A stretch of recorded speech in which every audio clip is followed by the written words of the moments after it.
Oke, kita di dua sisi kembali. Nah, ini saatnya kita berganti pemain nih, Ho. Ya, kok Bang Rudi Eskamri tadi dan juga Bang Freddy sudah kita lihat nih. Ya, pandangan paparannya seperti itu. Nah, coba kita undang juga Emrus Sihombing. Oke, Bang Hendar Samarantogo, politisi politik. Gerindra. Terima kasih Bang Rudi. Nah, kita dengar suaranya nih. Dari tadi udah ditahan-tahan nih, dari belakang kayaknya pengen ngomong. Cuman kan waktu kita yang sangat terbatas nih. Saya mulai dari Bang Hendar Sam. Oke, Bang Hendar Sam.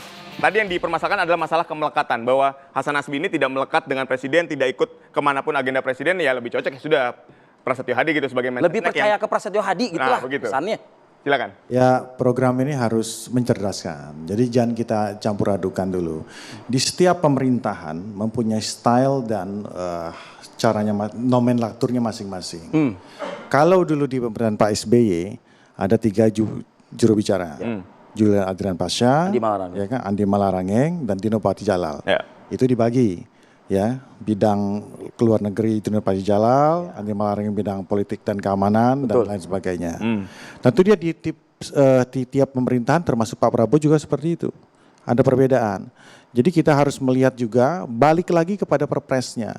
Jadi PCO itu, ya kan, itu tadinya sejarahnya itu adalah bagian daripada KSP. Deputi 4 KSP bagian media dan komunikasi. Yang kemudian ditarik ya, dijadikan kepala sendiri ya kan, menjadi instrumen sendiri, ini setingkat menteri. Dan oleh karena itu presiden mempunyai hak prerogatif untuk mengangkat dan memberhentikannya. Makanya kita bilang itu ya kan, itu dijamin oleh undang-undang pasal 17 ayat 2 Undang-Undang Dasar bahwa ketika Hasan Nasbi mundur, ya kan, saya sudah pernah mengatakannya, mundurnya beliau itu ya tidak serta-merta mundur, karena itu hak prerogatif, melekat oleh diaturan dijamin oleh Undang Dasar, jadi dia Pak Prabowo boleh untuk menolak. Nah kan itu secara ini. Tapi yang bisa kita tangkap dari seorang Hasan Nasbi, ya ini kita jangan lihat yang jelek-jeleknya juga terus dong, ya kan. Kita harus lihat yang bagus. Nilai yang bisa kita lihat dari situ satu. Merupakan sesuatu hal yang sangat jarang bagi seseorang ya pejabat publik itu di Indonesia ini untuk legowo mengundurkan diri. Itu poin pertama. Ya, kita harus sama-sama respect terhadap hal tersebut. Yang kedua, ketika beliau ya diminta oleh Pak Prabowo untuk tetap berada di sana, beliau patuh terhadap Undang-Undang Dasar dan loyal kepada Presiden. Jadi 2 hal ini yang harus kita ambil dari nilai-nilai ini dari seorang Hasan Nasbi ya. Terlepas dari hal-hal minor yang mungkin tadi sudah diperdebatkan. Jadi memang itu. Kemudian juga kalau kita lihat berdasarkan Perpres 82 tahun 2024 tentang kantor komunikasi presiden, yang kalau di istilah kerennya itu VCO itu, sama yang seperti Bung Freddy tadi bilang, beliau tugasnya itu adalah untuk menginformasikan program-program strategis nasional yang diberikan oleh tadi sudah dijelaskan oleh Bang Freddy. Dan pasal 17-nya sudah menyatakan ada jubir presiden. Nah, kalau kita kotakkan, artinya sebenarnya tugas daripada PCO itu adalah ada jubir presiden untuk program-program strategis nasional yang memang sudah diprioritaskan oleh presiden. Sebenarnya sebatas itu. Sebenarnya baliknya ke situ. Kalau kita bicara undang-undang secara keseluruhan. Nah, yang kedua, bagaimana sih ya? Jadi kita biar tidak numpuk-numpuk nih. Jubir presiden tuh sebenarnya tugas utamanya kalau secara common ya, yang biasa terjadi, dia ada memang merepresentasikan presiden. Dia merepresentasikan presiden bahwa untuk mengomentari ya kan atas nama presiden. Semua hal.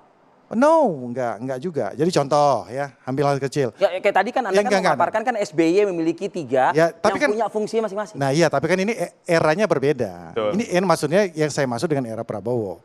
Bahwa jubir presiden yang dimaksud oleh Pak Prabowo pada saat ini ya harusnya adalah contoh, Pak Prabowo mau kemana sih hari ini, jadwalnya kesini. Kan seperti itu. Hal-hal yang sifatnya seperti itu. Mungkin ada beberapa hal untuk mengklarifikasi ya, mengklarifikasi terkait dengan masalah-masalah yang bersinggungan langsung dengan presiden. Ya, berlingkungan langsung dengan presiden. Nah, itu sebenarnya fitrahnya seperti itu. Jadi hal-hal seperti ini yang mungkin harus kita sama-sama ketahui. Nah, terlepas daripada itu juga ya kan, kemudian ada komentar dan lain sebagainya yang tidak sesuai dengan kita anggap fitrahnya ya. Tapi kan ini kita semua mungkin terjebak dengan itu. Bahwa apa namanya itu, teman-teman pers juga mungkin terjebak. Terjebak artinya hal-hal contoh masalah majalah Tempo umpamanya, kepala babi seperti itu ditanyakan kepada seorang Hasan Nasbi kan gitu kan. Karena ya kita semua terjebak dengan itu. Ya kita nggak tahu nih perpresnya itu bicara tentang itu. Jadi begitu juga masyarakat. Begitu juga mungkin nanti bukan media yang terjebak kali ya. Ya atau Bung Hasan Nasbi juga karena udah ditanya hal seperti itu. Yang terjebak mungkin. Ya antara dia sebagai fighter, petarung atau sudah menjadi pejabat publik kan begitu beratnya. Saya ingin ke Bang Emrus nih, Bang Hendarsam. Boleh. Sedikit saya tambahkan. Saya mau menekankan tadi pernyataan Bang Hendarsam menarik itu. Jadi dalam artian Pak Presiden Prabowo masih membutuhkan Hasan Nasbi. Masih membutuhkan atau dipaksa Pak Prabowo ini butuh Hasan Nasbi. Siapa yang maksa tuh, tapi siapa yang maksa? Saya bertanya. Tentu jawabannya kita harus lakukan penelitian ya, apakah salah satu dari dua itu. Tapi yang pasti bahwa kalau kita lihat selama jabatan daripada Hasan Nasbi, kan gagal pengelolaan komunikasi pemerintah, itu harus kita akui. Pak Prabowo sendiri mengatakan itu. Lalu kemudian Pak Jokowi juga sebelumnya persoalannya adalah persoalan komunikasi publik. Jadi ini clear bahwa penempatan orang yang bertanggung jawab di komunikasi publik tidak kompeten sesuai dengan kemampuannya. Kemudian yang kedua adalah saya mau katakan begini, saya S1, S2, S3 komunikasi. Harus sesuai dengan keahliannya. Kalau beliau sarjana hukum harus ditempatkan misalnya jaksa agung.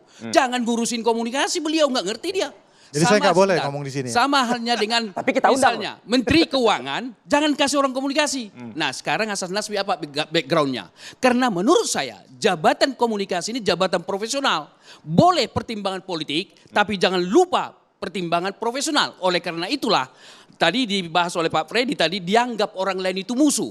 Begitu kan? Jadi dia dilakukan adalah defense atau pemadam kebakaran. Ketika ada isu miring tentang pemerintah, dia langsung maju untuk membela salah satu di antaranya tadi Balil. Gitu ya, sudah saya jelaskan.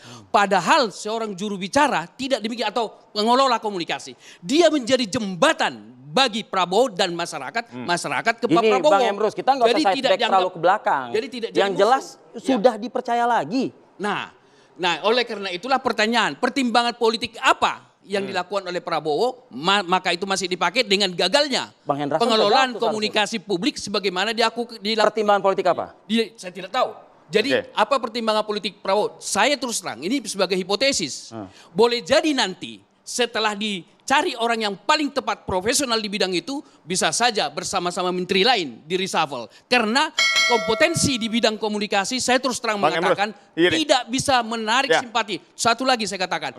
Simpati media, wartawan, silakan disurvei dulu. Apakah mereka memberi simpati kepada Hasan Nasbi? Silakan diteliti. Baik, tapi saya kayaknya ingin Anda terlalu mengeneralisir deh. Gagal PCO gagal, PCO tidak becus. Artinya kata-kata itu keluar seolah-olah mengeneralisir gitu. Artinya dengan Hasan Nasbi ini seolah-olah PCO ini jelek satu kubu gitu. Sederhana menjawabnya. Bukankah Prabowo mengatakan bahwa pengelolaan komunikasi pemerintah tidak baik? Selesai. Jadi kalau berbasis dengan itu ya lembaganya berarti gagal gitu. Oh, otomatis karena lembaga tidak baik artinya bisa diperbaiki. Kalau gagal itu seolah-olah sudah tidak bisa diperbaiki toh. Seharusnya menurut saya Hasan Nasbi harus diapresiasi dia mundur. Jangan lagi diangkat lagi. Gitu. Nah, apa pertimbangannya pertanyaannya? Kembali profesionalisme. Profesionalisme komunikasi. Karena dia tidak mampu mengelola komunikasi, manajemen komunikasi. Saya ambil contoh ya.